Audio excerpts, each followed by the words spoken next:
show you on this video the proper installation of the hardware on these chopped Tour-Paks. I suggest that prior to painting you install all your hardware, you pre-drill all your holes, and actually even install your hinges and latches and your seal prior to painting. This will save any problems that you have, scratches, save from damaging your paint job. Today we're going to go ahead and do a painted one, so you can do a painted one, you just have to be more careful. Okay, the first and most important procedure is the installation of the seal. That if you don't hear anything else or don't listen to the rest of this video, just make a note that the most important thing is to install the seal first. If you don't install the seal first and you do your latches and your hinges first, your lid may not fit. Okay, the first step in installing all your hardware, and the most important step, is the installation of the seal. If you don't listen to the rest of this video, just make a note that the most important thing that you do first is install your seal. If you try to install your hardware first and then your seal, your lid may not fit. Okay. So in starting with your seal, there are different kinds of seals, different colors. It really doesn't matter. They basically function the same. First thing you want to do is you want to start at the back of the lid. You want to have it nice and tight up against the lip. This particular one has double-face tape on it. Some of them you have to use weather stripping or contact cement to adhese them. This particular style has a double-face tape on it. Okay, you just start off, like I mentioned earlier, you start off in the back of the lid. Make sure that your seal is tight up against your lip and just start feeding it around. When you get to your corners, you want to kind of push it into your corner and do not stretch the seal. If you try and stretch the seal, then later on when your seal starts to age, it will actually shrink and pull away from your corners. So don't stretch it, kind of push it into the corners and push it around. Like I said, this one here has double-face tape. Some of the seals you may have to use contact cement or weather strip adhesive. Basically the procedure is the same.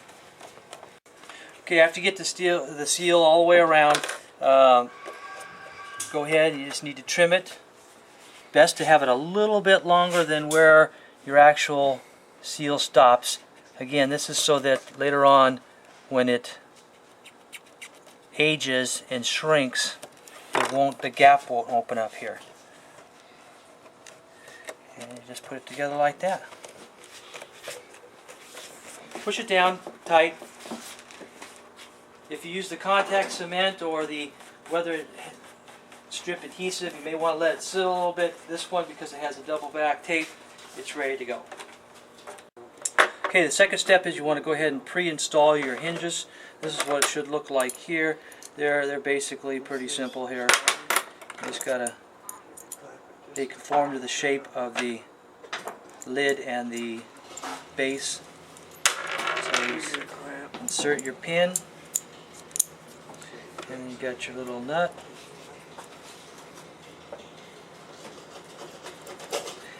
Now these particular hinges here take star wrenches, so you may need a special tool to install these.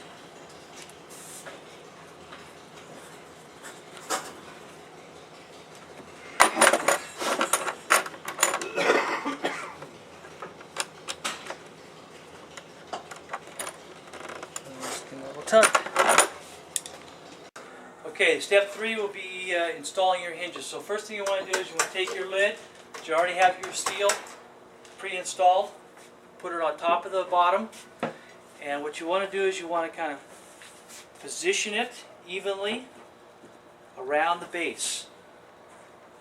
So you can either just feel around it so that it's proper spacing underneath, and also you see here how I'm pulling down the seal about halfway. That tells you that you've got clearance there. That's what you want.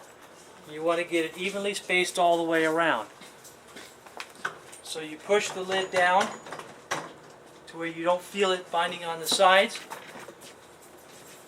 Once you get it properly lined up like that, then you're going to install your hinges.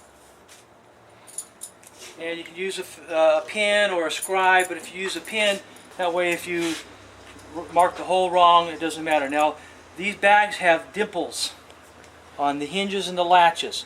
Okay, these are alignment holes. Do not rely on these. Sometimes the hinges don't go in the exact same spot. So you can use these as a guide, but don't necessarily rely on them. Okay, the next thing you want to do is you want to align your hinges. Okay, you could do this yourself, but it helps to have a buddy to help you with. Basically because you want to compress the seal about halfway down when you mark your holes. This way the lid will fit tight when you're all finished. Okay. Now, like I said, it's got dimples, but don't necessarily rely on those. Put your hinges. You want to kind of center it in your ridge here. Now the top will only fit one way, so you want to line up your bottom first, and then mark your holes.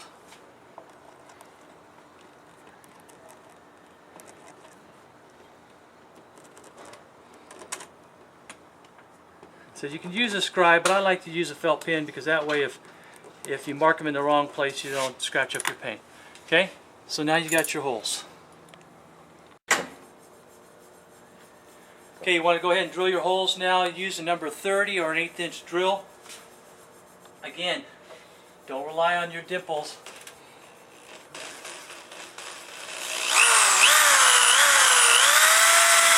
You notice I'm using a long drill. There's a reason for that. Because as you go through your fiberglass, if you have a little short drill, then you may bottom out your drill on your paint job and ruin it. So by using a long drill, I avoid that. Sometimes you need to kind of spin the drill to get it marked in the proper spot.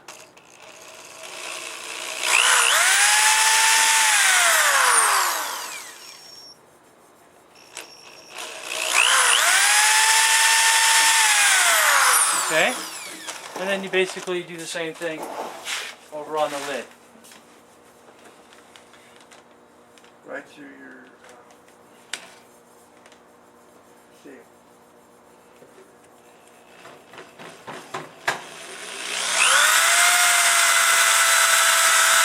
Now when you drill your bottom hole, remember you got the seal behind it, okay? So you're going to want to have a tendency to drill all the way through your seal.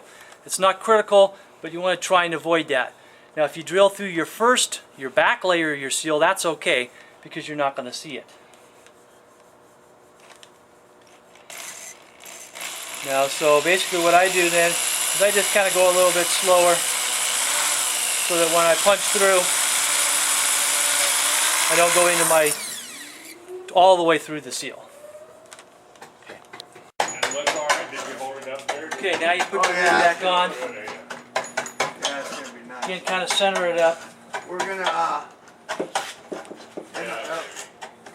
Your holes will align it. in a little while.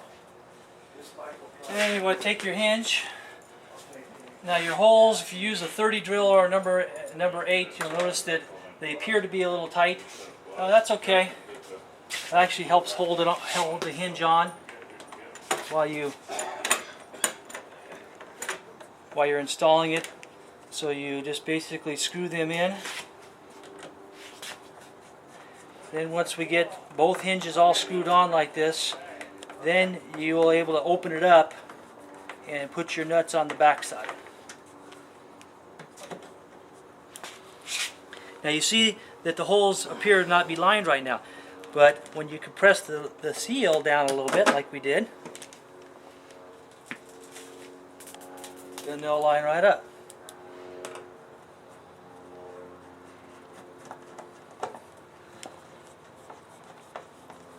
And again, like I mentioned at the very beginning of the video, it's always best to do this when your bag's not painted, because you'll take a chance of scratching up your paint. So if you're going to do it after painting, that'll be fine too, but you just got to be a little bit more careful.